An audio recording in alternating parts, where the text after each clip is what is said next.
இந்த பகவத்கீதைங்கிறது எல்லாருக்கும் பொதுவான ஒரு புத்தகம்.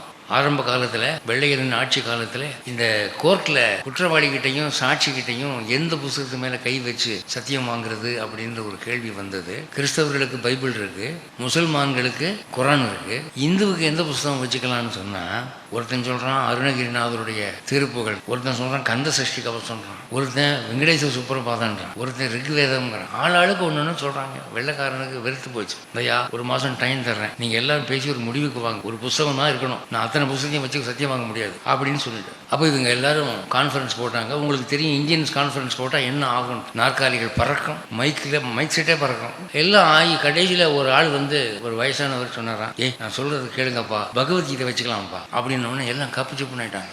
யாருமே எதிர்ப்பு சொல்லலை. இந்து மதத்தினுடைய பல கிளைகளைச் சேர்ந்தவர்களும் அதை ஒத்துக்கொண்டார்கள். சரி இப்படி வச்சுக்கலாம். இன்னைக்கு வரைக்கும் கோர்ட்டில் தான் பகவத்கீதை மேலே சத்தியமாக நீங்கள் இந்துன்னு சொன்னீங்கன்னா பகவத்கீதை தான்.